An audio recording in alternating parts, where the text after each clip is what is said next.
Hello, I'm Bert, and for the past couple of months I've been creating hand-painted assets and textures for DungeonDraft. A delightful piece of software that allows users to create their own battle maps, and most importantly, allows creators like myself to import custom assets, making it compatible with their own art. Before we can get started on actually drawing anything with my art assets in DungeonDraft, let me show you how to import them. Once you've installed DungeonDraft, you move it to its main directory, the DungeonDraft folder, and find a folder called Custom Assets. Now all you have to do is copy and paste the packs I've provided in here. It's as simple as that. Next, we start up the program and look for the Assets tab. You'll see the assets are directed to the asset folder we just copy and pasted our pack in, but you're free to redirect to any other folder of your choice as well. Now click to activate the packs you'd like, click accept, and we're good to go. Now that you know how to get started, and you know how to get the files into DungeonDraft, let's take a closer look at how I use the tools provided for importing my art style. I'll mainly take a closer look at the design, terrain, and object panel, as they are the ones I mainly use when creating my maps. Effects like shadows, lighting, and coloring I manually do using a tool like Photoshop, something I'll talk about in part 2 of chapter 3. Now, instead of starting at the top of our panel, at design, I'd like to get you started on terrain, the tool that helps us build the base layer of our map. It's where you'll find the more organic textures for drawing things like grass, sand, or even cobblestones. It's a simple brush tool with room to activate one of 4 active terrain slots, or 8 if you don't mind losing some performance to open up more options. By clicking one of the slots, you'll be able to activate the terrain of your choice, and if you're looking for one of mine, they are marked by a CH at the front of their name. Reattributing a slot to a new terrain instantly swaps out that texture for the new one. Painting in a second texture is real simple, and you can determine how smoothly it blends in with the other ones by adjusting the size and intensity of your brush. Now, for a little creator aside here, getting most out of creating a texture for these terrains is done in 2 steps. First, you paint what you see. A basic texture map of a strip of grass, for instance. Then you paint the opacity map to determine how it blends with its environment, basically creating a second painting of that same texture map, that same strip of grass. Each one of my terrains has a unique blend like this. Cobblestone, for instance, pop up more individually, while the opacity for my grass is designed to make clusters of it appear when you blend it in with the other textures. I have a series of textures that were inspired by what was already provided with the original setup of DungeonDraft, like the sandstone and cracked earth texture that blend really well together. But I've also added in some original ones already, like my flesh texture. It's one I used for my Santa's Workshop Battlemap. Next up, let's take a look at the design tools. These are, as you'll see pointed out by the first tool, used for drawing up the foundations of the buildings or really any man-made structure in our map. Now this first tool, the building tool, is one I don't really use for designing structures in DungeonDraft, and you'll see why here in this basic example. While most textures use a 4x4 or 8x8 design that are made to overlap seamlessly, the building tool actually scrambles each individual tile. Now this is great for line art with a basic color, but when you want to hand paint your art, you want to have more room to paint instead of limiting yourself to the surface of just one tile. That's why I just stick to using the wall tool and the pattern tool instead, or using the building tool and then deleting the tiles and recreating them in the pattern tool. Now when I go to the pattern shape tool, you'll see my custom tools come through just fine. You can even rotate them for adding in some additional detail, or just blend them with any other tile set I've provided. including a series of tile sets you can color inside of DungeonDraft.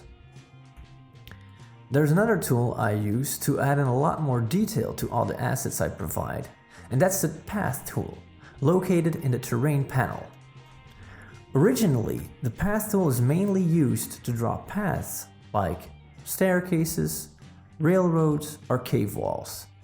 For my take on the system, I actually use the Path tool to provide detailed edges for my terrains, materials, and tile sets, all located at the back of my list of custom paths. And with just a little bit effort, I can refine my designs, like adding in a wood path on my wood tile set to turn it into this wooden deck. And if you really want to make it pop, you just layer a shadow path underneath it to give it some height. Now, I generally only paint shadows in Photoshop, as I'll showcase in chapter 3 of this video, but the shadow options in DungeonDraft also work like a charm. I've tried to provide paths for all my designs. If you want to figure out what path option goes with what tool option, all you have to do is look at the name of the path, like this tile set Stone Cracked, and all you have to do is go to the tile sets and find the one with the same namesake. Some of these might be updated in time, as they were created at the start of this process and aren't perfected for the system as some of the others, but they're all there to give you something to start with, including a line tool to add in details where needed. A selection of these paths are used as a means of overlapping or adding in details, like the ones I added in for the water tool that I'll get to later, but I also have some great paths, especially my ones for the terrain brushes, that bring some verticality to your designs. The dirt path has the most advanced path tools as of yet, with 2 height options that work really well when used in tandem with a staircase leading down them, and 1 detail option I call my Dirt Impact, that can be added to the edge of any object or building to make it look like it's sinking in the ground or has left a crater upon impact with the surface. This works really well with objects. Using this barrel, for example, just set it down anywhere on the map, preferably on a part of the map that displays our dirt terrain, and simply place the impact path underneath it, turning the dark side of the crater towards the barrel for optimal effect. Some of my other favorite path textures are the ones that come with the flesh terrain. These are the ones I've actually used in some of the maps I've made creating this pack so far, so you might notice that I've spent more time perfecting these particular ones. There's one to add height, excellent for drawing rivers of blood, and yes, I do have detailed path tools for creating such a river, and one for adding in edges or walls of your meat dungeon. A combination I've used to create a battle map inside the head of a gargantuan monster. Now that we've seen these path tools in action with my terrains and my tile sets, let's move on to checking out the path options I provide for the water tool. Now, out of all the tools provided, the water tool has always been the biggest challenge to work with as a creator who wants to transform the software and make it compatible with their own art style. The wall tool is also a pain, as it puts noise on top of the original art, which makes it darker and changes the hue. But this only makes it a pain for me as a creator.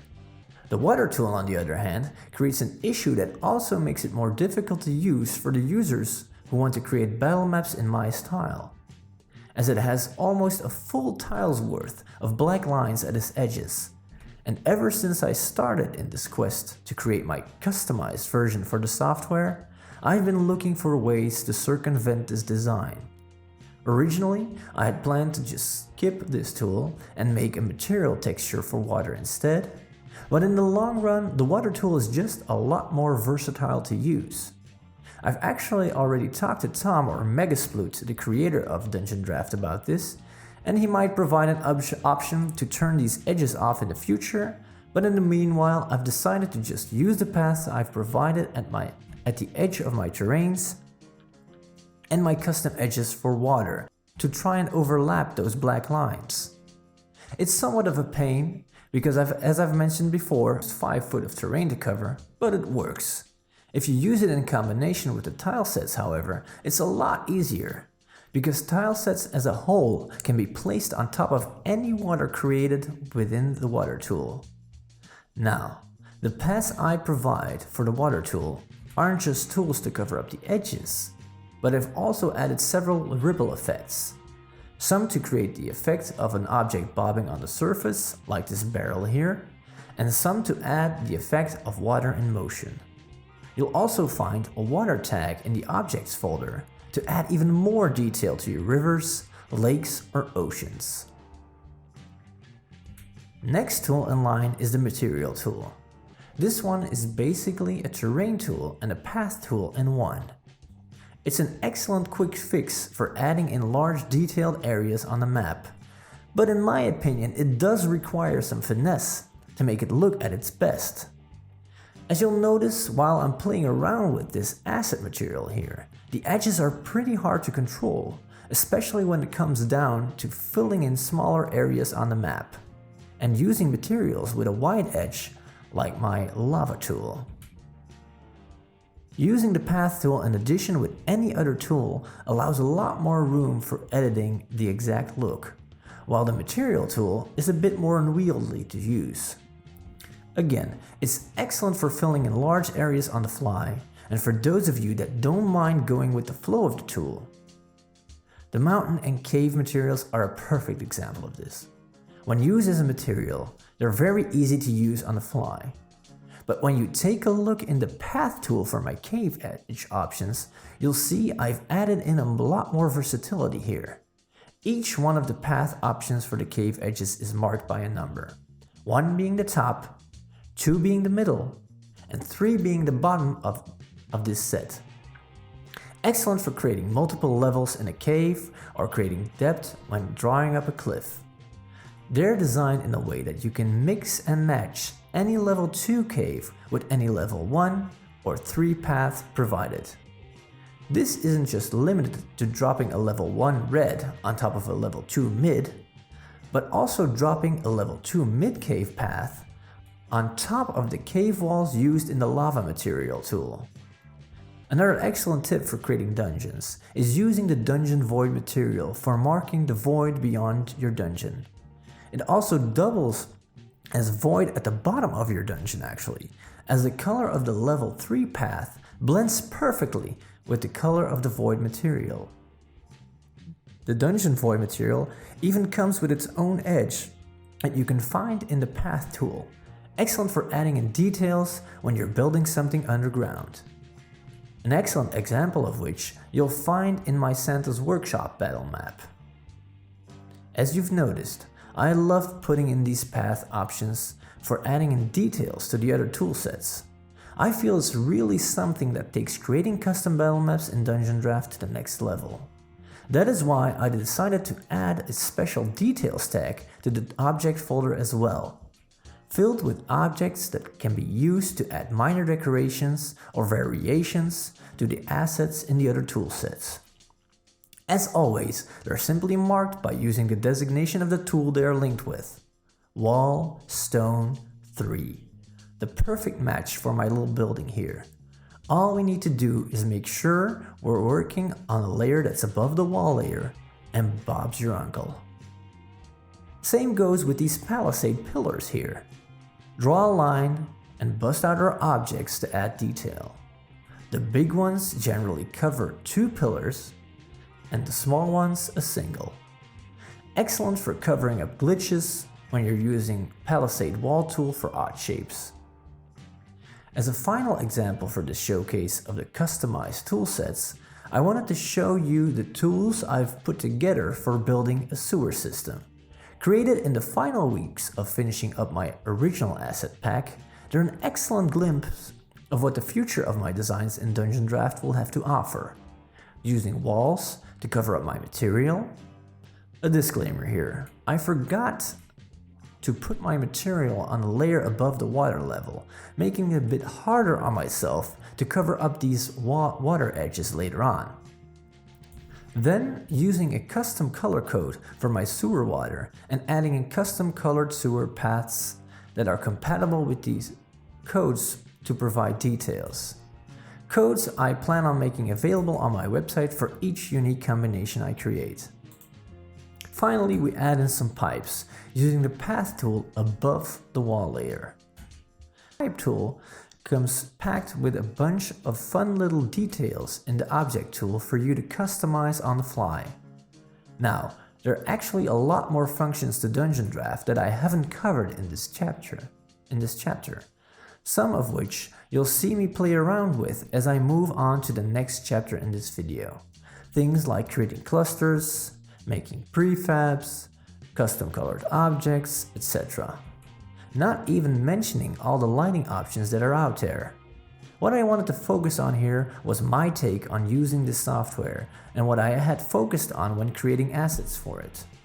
I'd love to try and answer any questions you still have in the comments, or feel free to join me on my Discord about the subject. I'll leave a link in the description down below. But for now, let's move on to the final chapter of this video, creating a Crosshead style battle map. When I create a map in DungeonDraft, I either start by sketching out a basic layout of the map on paper, which definitely helps you when creating a complex dungeon or structure and you want the layout to make sense.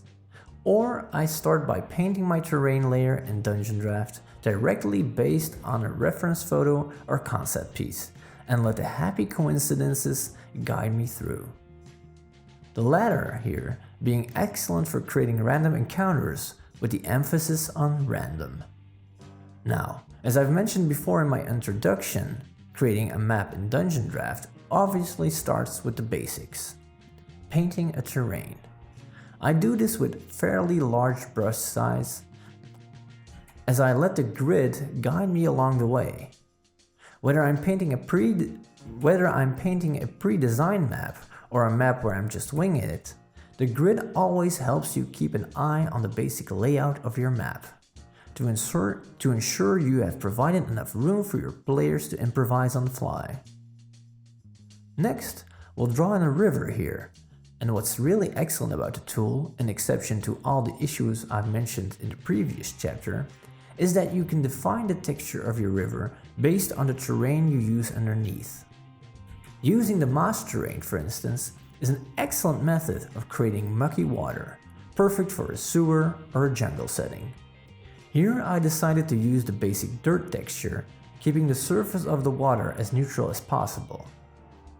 Next, we move on to blocking off the edges of our water using this deep dirt path here. You can use the shallow one, but it'll leave you with a lot more black lines to cover up in post, which I'll get into later. I use a water edge to switch out the black lines, and then back to the water brush to get as much of the line work behind my paths. Doing this, I also play around with the blend distance of my water.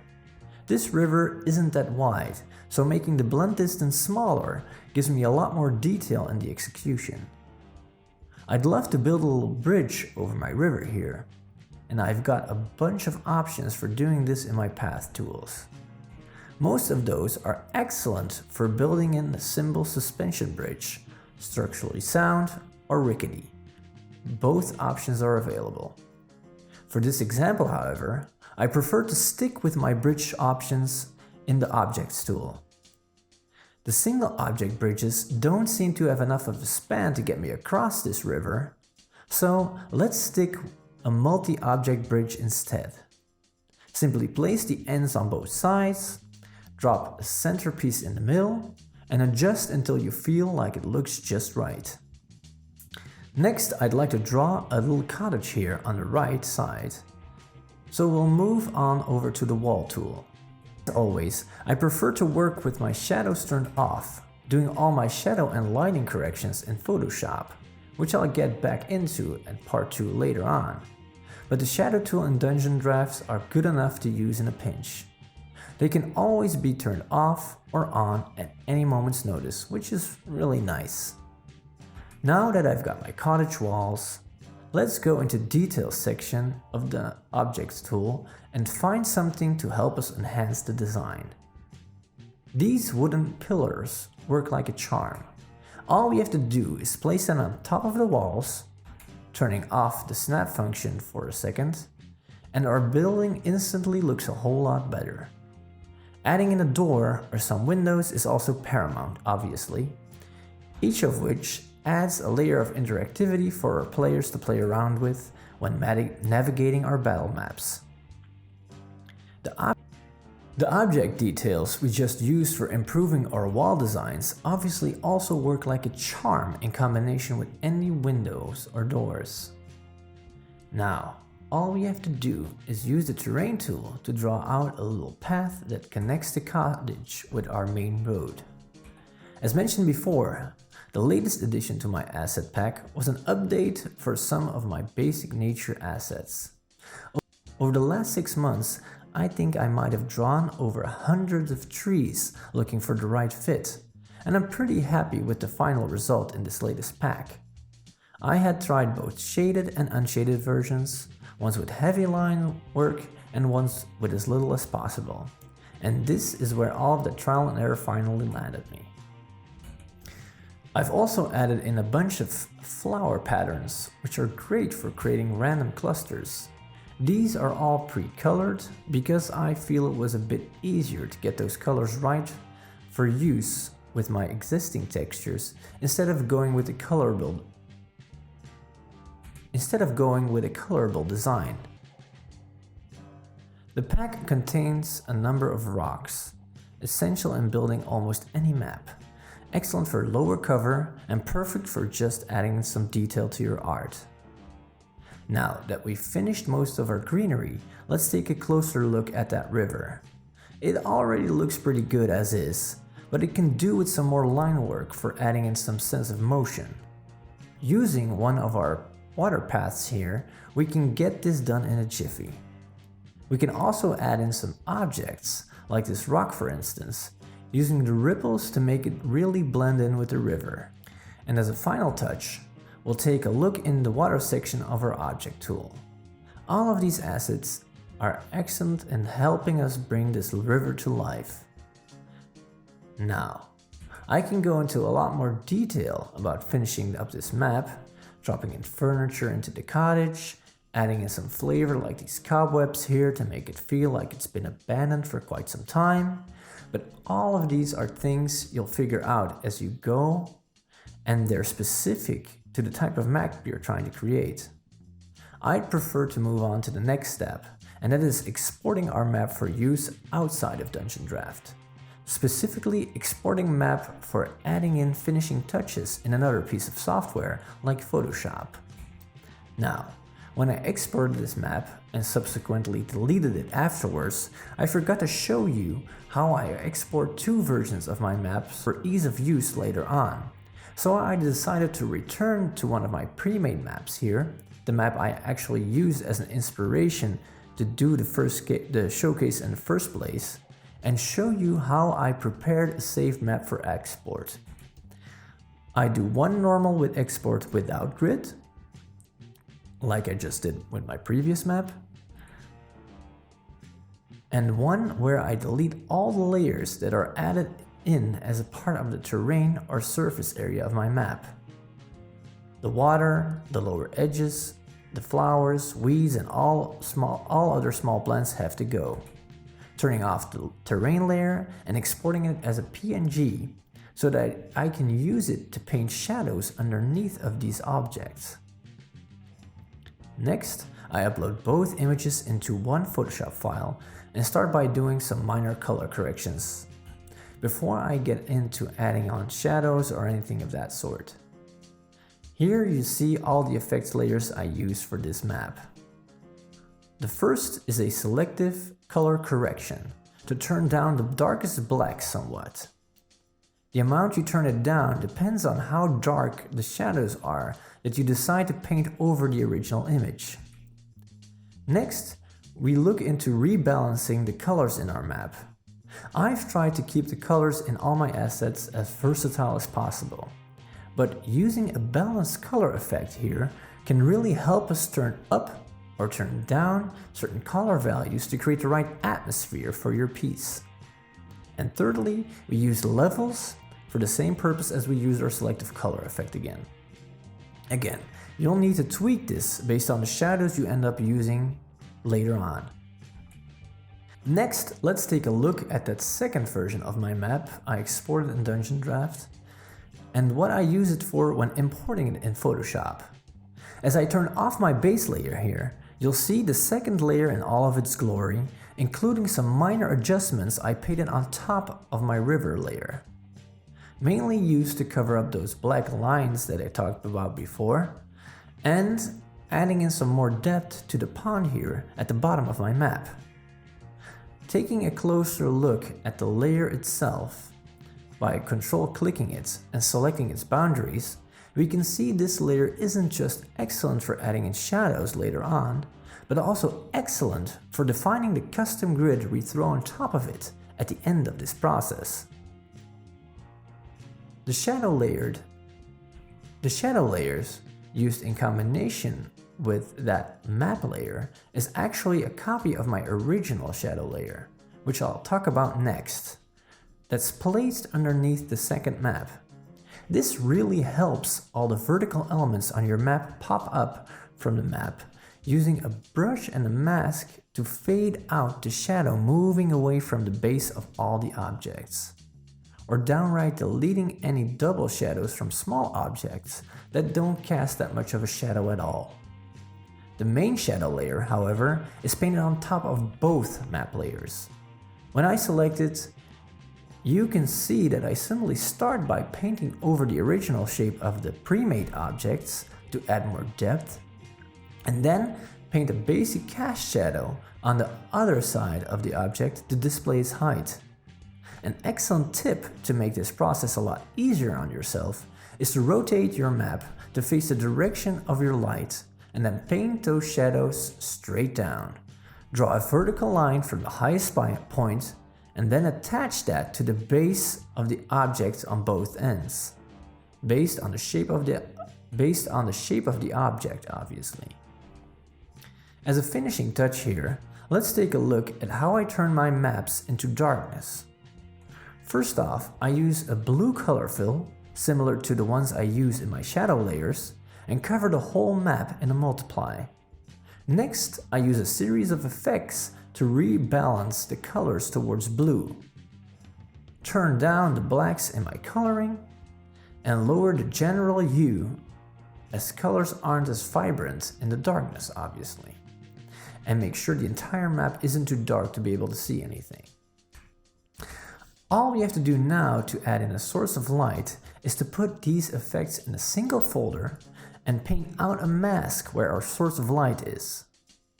Last on our list is adjusting the cast shadow near this source of light, so I delete the shadows in that area and make them all move away from the light source I added in instead. What's also excellent about using these types of color correction folders and painting masks out of them is that you can really make certain colors pop in your maps.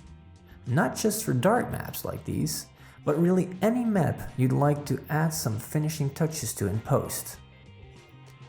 Well, I think that about covers all the basics in creating a map using my hand-painted assets in DungeonDraft. For the future, I plan on posting more updates on the tools I use in my maps on my website. That's crossheadstudios.com. So if you have any questions or tips you'd like to share, feel free to drop them in the comments or join me in my Discord channel, for which I'll leave an invitation link in the description. Thanks for watching and see you next time.